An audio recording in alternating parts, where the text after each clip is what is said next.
All right. Welcome to The Slight Edge, the book by Jeff Olson. And today we're going to be reading about a section on page number 148, namely Kaizen, plan, do, review. You know the saying,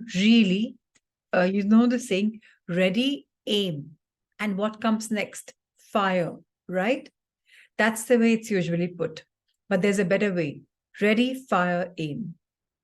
The problem with ready, aim, fire is that in the real world where everything is in motion and things are constantly changing, by the time you finished all that readying and aiming, target is long gone. Here's another way of saying ready, fire, aim, plan, do, review. Plan, do it, review it is an approach to learning that began gaining credibility in educational institutions towards the end of the 20th century, and it's used in some of the better schools today. It's a slight edge strategy. Students plan that they're going to learn and create their own activities and experiments for study. Then they do what they plan, and then they review their planning and doing to see if anything was missing to help them learn what could be done to improve the process and the results they've accomplished. Then they plug those new insights into the next plan, and they're off and running up the slight edge curve to success. The operative slight edge strategy at work here is the constant and consistent back and forth of doing actions and correcting those actions, course correction, just like the moon rocket. What this strategy produces is what business management philosophy has come to call continuous improvement, a concept that the Japanese call Kaizen. The idea was introduced to Japan after World War II by an American W. Edwards Deming. A remarkable statistician, Dr. Deming consulted and lectured Japanese industrial leaders about total quality. He taught that the system is a solution and showed how it's always a source of the problem as well. Remember what happened to the Japanese and American auto industries in 70s and 80s. The Japanese ate America's lunch in the marketplace. Know why? Slight edge strategy. They had it, we didn't. The Japanese took Deming's slight edge teachings about simple little disciplines and improving quality, compounded them over time, and in less than a decade, they blew the much larger, richer, and more powerful industry leader, the US, out of water. So far out of the water, in fact, that the top-selling car in America for years was the Honda. It wasn't that the Americans didn't improve. The 1983 Chevy was clearly superior to the 1973 Chevy, but General Motors kept looking for those big breakthroughs, while the Japanese kept making little, seemingly insignificant improvements, which compounded over time, enabled them to steal the spotlight in what was once almost exclusively an American car show. The Japanese had major automotive breakthroughs too, but they were the result of the slight edge strategy. In the 1990s, the American auto industry made quite a comeback. Great cars, record sales, and profits. It was stunningly turned around, and what turned it around were our automakers finally embracing the teachings of W. Edward Deming, that a commitment to developing and sticking to slight edge strategy will absolutely positively send you to the top. Plan, do, review, and ready, fire, aim creates a structure and support system for continuously improving. It's a strategy of constant course correction. You may have heard the expression, it's not how you plan your work, it's how you work your plan. Not quite. A slight edge strategy means doing both at once, one tiny course correcting step at a time. The slight edge is a process. You choose which way it goes, up with the 5% or down with the other 95%. You don't just make that choice once and then say, I'm finished now, I'm all set. You make that choice moment to moment to moment and keep making it from every month and every day for the rest of your life. Each new moment will present you with this new slight edge choice to be made. Before long, it will become natural and automatic. When you first begin, it will require constant awareness. You have to choose to make this slight edge work for you, moment by moment, one step at a time. Remember the rocket to the moon. Is it easy to do? Yes. Is it easy to not to do? Of course. If you don't do it, will your life collapse? No, not today. But that simple error in judgment compounded over time will pull you down the failure curve, absolutely and irrevocably. No questions asked. Unless you accept the wealthy man's third gift, the choice, and keep on accepting it day by day and moment by moment, it's not going to work. Let's read about learning through modeling. Earlier, I mentioned that there are three principal types of learning. We've examined the first two, learning through study and learning through doing. And you're probably wondering if we're going to ever get around to the third. In a way, I've saved the best for the last because utilizing this third type of learning will tremendously accelerate the first two. It is knowledge through modeling.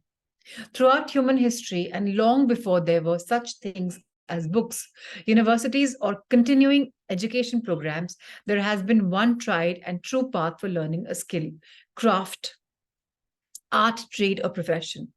Go study with the master. All the great learning traditions say the same thing. If you want to learn how to do something well, go find a master of that skill and apprentice yourself. Like the coaching model, the mentor apprentice model is experiencing a tremendous surge in popularity right now. Mentoring networks, agencies, and organizations are springing up in all sorts of professions. And this doesn't surprise me in the least. With the advent of the internet culture, there's been an explosion in information over the past decade. Now we're starting to realize that information alone is not enough, and information plus personal experience, the school of hard knocks, is not enough. We need some way to process all the information, experience, and integrate it. And there's only one reliable, solid way to do. Find someone else or a community of people who have already mastered an area, model yourself based on their experience. A lack of community is the largest criticism of personal development, as listed in Wikipedia's definition. Your personal development has to be a contact spot where you are in contact with others that can help you on your journey. It has already been proven that information and technology alone are not going to create real challenge or change. Today, we see information on health soaring, and yet we have seen an increase in obesity, adult onset diabetes, and other preventable diseases. We see information on finances everywhere, yet a rise in debt and mismanaged money. Information needs to be coupled with the community to help any real life-changing effects. Let's look at an example where information community are coupled together to create real change in people's life. AA is Alcoholics Anonymous, a successful rehabilitation program because it provides all the information needed on the condition and marries that with the community of people to support the member. If it only handed out DVDs and brochures and put up a website about the disease and left it at that, how many people do you think would actually recover? Not many. Of course, a member needs the information. But what makes the program truly work is the environment and associations that are created around that person. The same is true for personal development and any change we want to see in our life. It has to consist of information and a supportive environment. Whatever goals you aspire to, just seek out people who have achieved the same or similar goals, or who are well along the path, and go camp on their own doorsteps or do whatever you can to associate with them. Emulate them and let their grasp, understanding, and mastery of subject rub off on you. Spend time with the masters. If you want to raise the quality of your life, hang out with people who have been there and done that. If you want to be a great public speaker, spend time with great speakers. If you want to be successful in business, then find a way to spend time in the company of successful business people.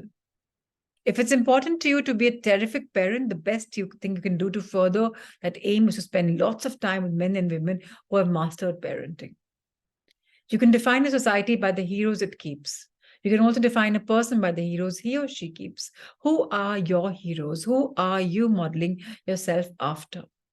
The 95% on the failure curve tend to accept the hero society plants in front of them. Film stars, America's version of royalty, rock stars, sports stars.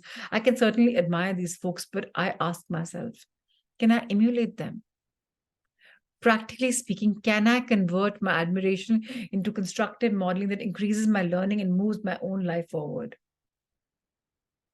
Too often, we make heroes out of people who can't help us, whose lives are fantasies, not genuine role models. Take a look at who your heroes are. Write down the list and examine it. Ask yourself, can I become like them? Are these people doing the kind of things that I aspire to do and living the kind of lives that I aspire to live? Can they really help me become who I want to become? Find people who've done what you want to do and surround yourself with them. That's learning through modeling, and it's a powerful part of learning how to understand and use a slight edge. Once you become worthy of being modeled, you, in a sense, become the teacher. And if you teach long enough, people begin to look at you as a master. The problem is that most people want to go from learning to becoming the teacher. They don't want to bother with having to learn the activities well enough to be modeled. The quarterback position in football is a great example. First, he has to learn the playbook. Secondly, he takes those plays with the chalkboard to the practice field. And if he is good enough in implementing his learned knowledge, the team eventually looks to him as a leader. If he's a worthy leader long enough, soon other team members are modeling him. When you watch great quarterbacks play like Joe Montana or Peyton Manning, it is clear that they have been leaders of their teams long enough that they have earned the right to be modeled after and are seen as their coaches on the field. The law of associations. Do you remember a comment I made about income way back in the very beginning of this book? Well, I was sitting in the Phoenix airport thinking about my new friend, the shoe shine woman. I mused over this thought. Your income tends to equal the average of the incomes of your 5 best friends. This principle does not apply solely to your finances, it operates in every aspect of your life. Your level of health will tend to be about the average level of health of your 5 best friends. Your personal development will be at about the average level of personal development of your 5 best friends. Your relationships, financial attitude, financial health, attitudes to level of success in your career, and everything else about your life will tend to be very close to the average level of each of these conditions in your 5 closest friends and associates. We all understand this principle instinctively. Our language is shot through with idioms that reflects it. You're known by the company you keep. Show me where you fish and I'll show you what you catch. Birds of a feather flock together. You are the combined average of the 5 people you associate with more, including the way you walk, talk, act, think, and dress. Your income, your accomplishments, even your values and philosophy will reflect them. If the 5 people around you have negative philosophy, it's virtually impossible for you to have a positive philosophy. If the 5 people around you are consistently complaining, living in the past, blaming others for their difficulties, and thinking and acting in a generally negative way, then what are the odds of you finding your ways into the success curve? Slim to none. If you consistently associate with negative people, it's highly unlikely you will succeed at having and maintaining a positive approach to your life. Become acutely aware of who you are modeling. This has everything to do with your philosophy and your attitudes, which has more to do with your actions and with what you're actually doing and creating in your everyday life than any other factor. The reason birds of a feather flock together is simply that they're all going in the same direction, headed for the same direction. Look at the people with whom you flock, the company you keep, the destination they're headed for. And is that where you want to be headed? Look at the people around you. Are they more successful than you are? Are they people who live the kinds of lives you aspire to live or the kinds of lives you hope to leave behind? On what side of the slight edge are they living? On the success curve or the failure curve? Is the slight edge working for them or against them? Where will they be in 20 years? And are they pulling you up or dragging you down? This is a pass or fail test. There is no maybe about it. Remember, there's no standing still. We are all going in one of the 2 directions, either up or down. Your association with each person you know is either empowering you or it's not, taking you up the success curve or down the failure curve. How can you tell? One way is to go back to the business of future and past, responsibility and blame. When you and this particular friend got together, are your conversations about responsibility, aspirations, taking initiative, or do they often seem to work their way around to blame or its cousins, envy, jealousy, resentment, and irritation? Do your conversations focus more on the future or in the past? It's only natural when you share a common history and set of experiences to enjoy reminiscing over fond memories. That's not what I mean. What I mean is, does your relationship have a forward-looking positive feeling to it, or do the 2 of you get together and always seem to end up circling events of the past like a cat endlessly turning around and round before it can settle down to sleep? If your relationship with someone has a theme of blame and feeds on the past, it's disempowering. if it has a theme of responsibility, self-reflection, and change, and feels like something moving in the future, it's empowering. We are all either building our own dreams or building somebody else's. To put a finer point on it, we're either building our dreams or building our nightmares. There may be some people with whom you're now spending 2 days a week where you might decide you need to take that down to 2 hours. There may also be people with whom you're spending only 2 minutes, where you'll realize you need to spend far more time with them, 2 hours or 2 days. And you will find times then you really need to do is to simply disassociate yourself from someone. That's a part of the law of association too. For many people, I think this can be a tough aspect of the slight edge to understand and accept. Most everything else about the slight edge, as you already know, is easy to do. But disassociating yourself from people who do not empower you can be a sad, difficult thing to do, especially if you love them, especially if they're old friends or dear family. So take heart by disassociating. I don't necessarily mean cutting them out of your life completely, but casual relationships deserve casual time, not quality time. There are people with whom you can spend 2 minutes, but not 2 hours. There are people with whom you can spend 2 hours, but not 2 days. This part of slight edge thinking requires a compassionate awareness. Having compassion and having direction are not mutually exclusive. They just take careful thought and discernment. You're not judging those people. You're simply asking yourself to be honest about whether or not those relationships are empowering you and helping to support your purpose and realize your dreams. Leadership. I'm often asked, how do I become a leader? In our push button, instant everything world, like I said before, people often seem to want to take an express route from the first stages of learning straight to leadership. But of course, it doesn't work that way. So how does it work? Leadership is not something you do. It is something that grows organically out of the natural rhythm of learning. When you start at the beginning of anything, you're at the highest level of anxiety. As you learn through study and doing, information and experience, book smarts and street smarts, you gradually lower your level of anxiety by raising your level of mastery. As you continue climbing that ladder of knowledge, remember, right foot, left foot, right foot, left foot, study action, study action. You keep your eyes on worthy mentors, always using learning through modeling as your learning gyroscope to keep you on track. Using those 3 dimensions of learning, study, do, model, with slight edge persistence in your time, your level of mastery rises to the point where you turn around and realize others are modeling too. You have become worthy of emulating. The cream has become butter. The hyacinth of knowledge has covered the pond of your efforts. You have grown into leadership. How do you become a leader? Through honesty, pursuing the path of self-mastery and continuous learning.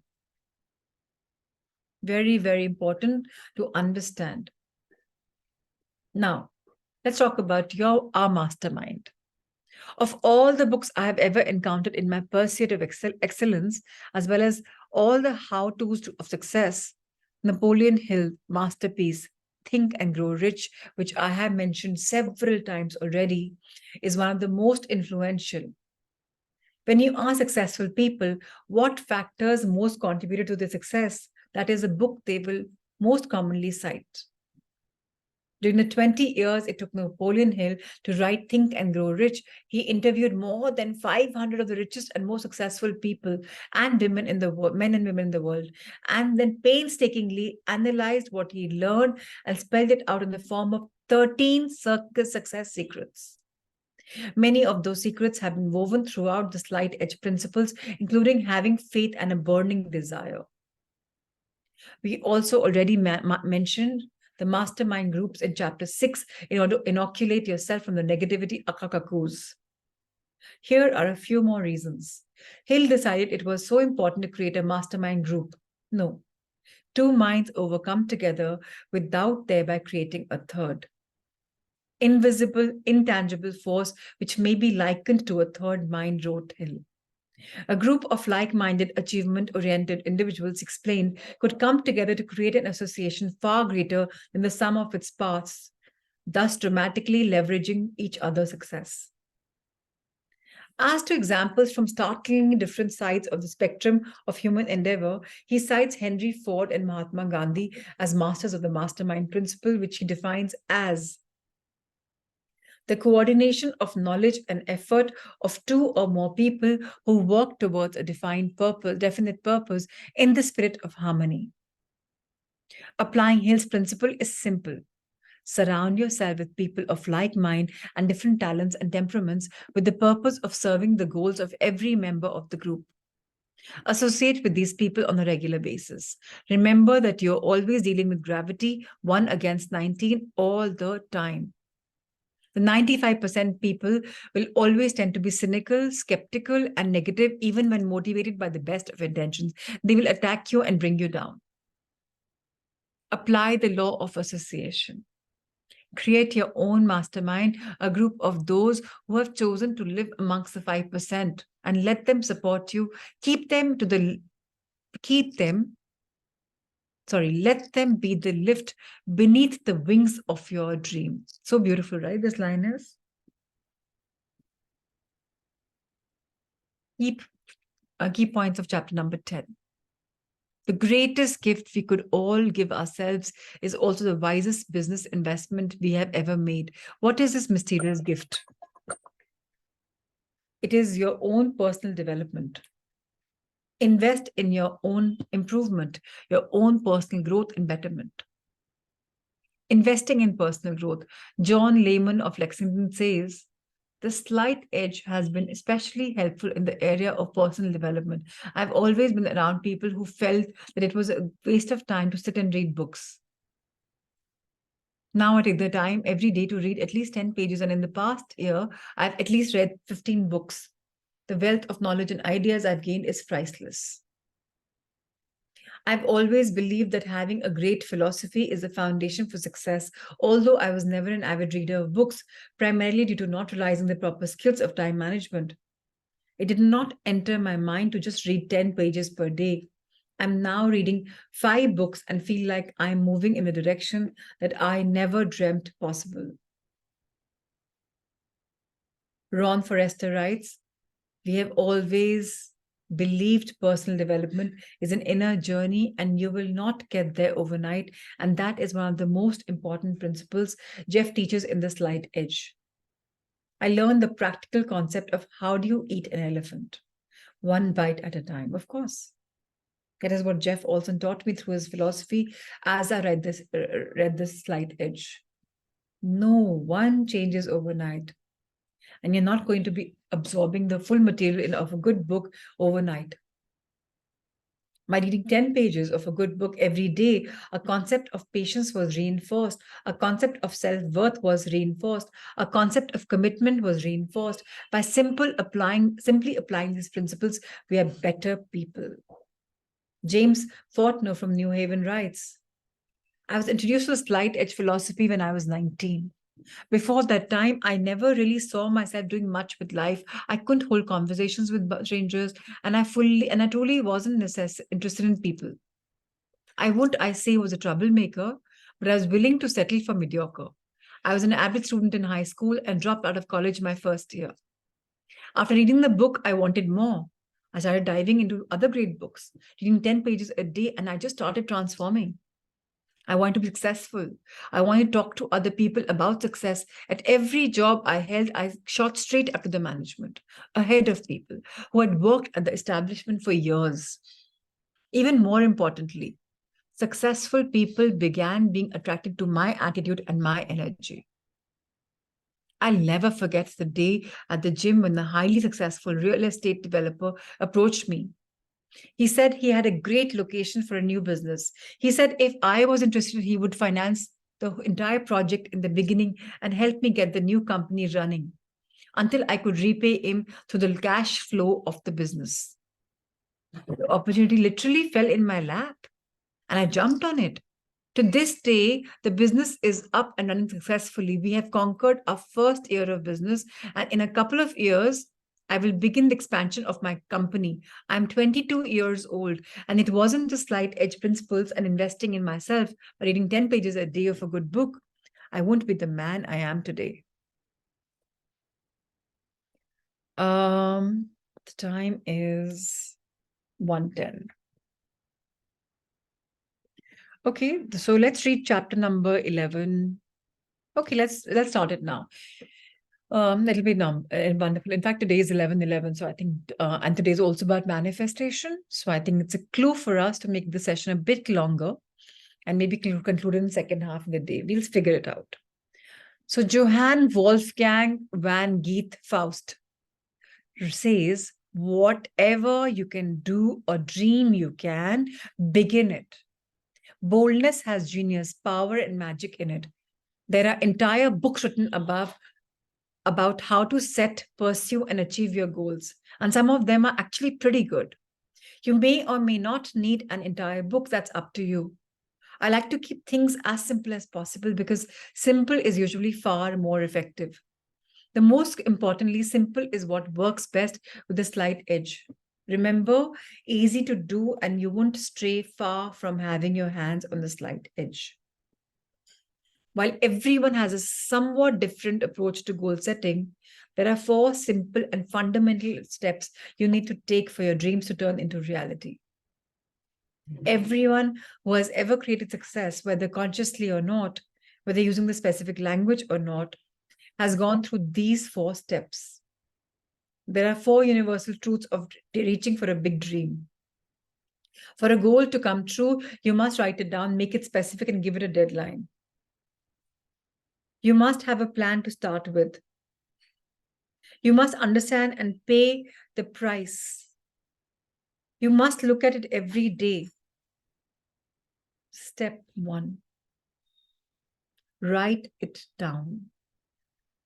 The most critical skill of achieving success in any area whatsoever, from sports to high finance, radiant health to fulfilling relationships, is a skill of envisioning. Envisioning something applies means having the ability to create a vivid picture of something that hasn't actually happened yet and make that picture so vivid that it feels real. Envisioning doesn't happen simply by creating a picture in your mind. If your dreams and aspirations are happening in your mind only, that's not envisioning, that's wishful thinking. It's like saying, I'll give it a try, which, as Yoda pointed out, really doesn't cut it. Do or do not. There's no try. Envisioning means quite literally making something up out of thin air and making it real. By definition, you can't do that within the confines of your skull. It needs to become physical. It needs to involve more other senses. In other words, you need to write it down, making pictures of it, which people sometimes call it a dream board, is even better. Speak it out loud is the most powerful of all, but at the very least, write it down. The moment you do, it has started to become real. What do you dream about? Pick a dream you have, any dream, your dream house, your dream car, your dream vacation, your dream job, your dream marriage, your dream career.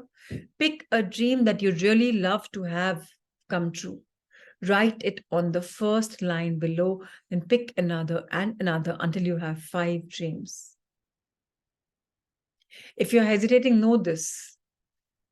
These dreams may be huge or as small as you like. Neither is better or more or less worthy to make real. Good. Now let's have you add 2 descriptors that will make your dream more concrete. Where, what, and when.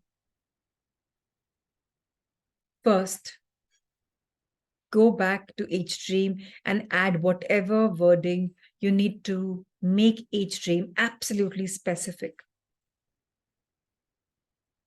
For example, if you had a dream to be financially free, what does that mean specifically?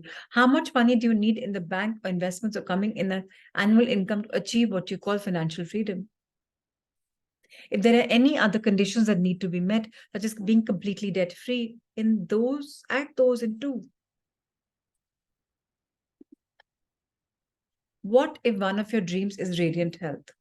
How would you make that specific? One way would be to describe exactly how you feel, what kinds of activities you engage in, and what they feel like. Imagine reading your dream to someone you care about, and that person saying, I'm not sure I quite grasp that what you mean. Can you tell me exactly what you're shooting for? And the second descriptor, when. It's often been said, goals are dreams with deadlines. Let's reshape your dreams into goals by giving them deadlines. Go back through each dream and answer the question by when. You've probably heard of the Pareto principle, known more popularly as the 80-20 rule, which says that, for instance, 20% of people in a sales force produce 80% of the results. Wilfredo Pareto, an Italian economist who promulgated his theories around the turn of the century, actually arrived at this formula, which is a bit more complex than a simple 80-20 rule, to describe the tendency of wealth, innovation, and initiative to concentrate in a self-selected elite, no matter what the external social or economic system. In other words, Pareto was really describing success curve and failure curve, the two sides of the slight edge. Here is another application of Pareto's law. 80% of everything you do tends to get done in the last 20% of the time available. If you don't create a concrete deadline, the last 20% never seems to arrive, and you're always living in the 80% time that says someday. Write your dreams down, make them vivid and specific, give them a concrete timeline for realization, and you've taken a giant step towards making them real. Step 2. Start with the plan. This is the point where people are often thrown off track.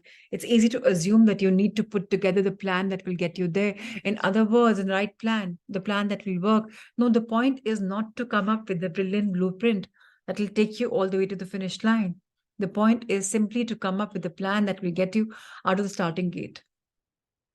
You have to start with the plan, but the plan you start with will not be the plan that gets you there. Just for emphasis, I'm going to say once more.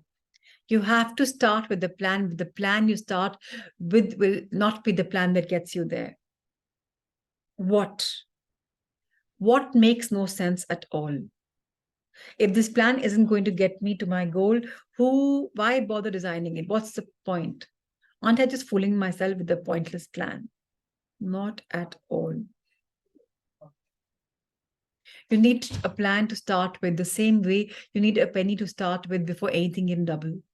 The way you took your first baby step, the way you furrowed your brows, pursed your lips, and struggled to sound out the first sentence you read. Would that penny have financed an empire? Of course not. Would that first step have won the Boston Marathon? Would that first sentence have earned you a master's degree in literature? No, no, and no. But without that penny, without that first wobbling step, without that first tumbling sentence, your dream, no matter how deeply you wanted it, would never have materialized. People make the mistake of thinking they need the perfect plan. There's no perfect plan. By definition, there can't be, because the plan is not going there. It's only a jumping off point. And that's the reason. If you need a plan, you have no plan. There will be no jumping off. In fact, if you put up too much energy into the plan and make it too perfect, you're most likely to squelch all the life, spontaneity, intuition, and joy out of doing of it. Do the thing and you shall have the power. Don't try to figure it out. If you want twice the success, double your rate of failure. You start with a plan, then go through the process of continuing learning through both study and doing, adjusting all the time through the Kaizen of plan, do, review, and then adjust. Like a rocket to the moon, off track 97% of the time, your gyroscope feeding information to your dream computer to bring you back on track. You need your first plan so you can get to your second plan, so you can get to your third plan, so you can get to your fourth plan. Success is the progressive realization of a worthy idea. Keep holding that as your philosophy, and you will generate the attitudes and actions you need to keep progressively realizing a better and better plan. Your starting plan is not the plan that will ultimately get you here there, but you need to do it so you can have a place to start. In my profession, training is a huge part of what drives the business. Training is a great equalizer because we work with such large amounts and such a sweeping diversity of people from all types of backgrounds and walks of life. We train, and train some more. It's not that there's all that much to learn. It's like learning to play the piano. There are only 12 notes after all. But to learn it, you need to hear it and play it over and over. It's as vivid an illustration of slight success as I've ever seen. At the same time, I have very little regard for trainings that tell you this is exactly how you have to do it. Because the actual sequence of actions and events that works will be different for everyone every time.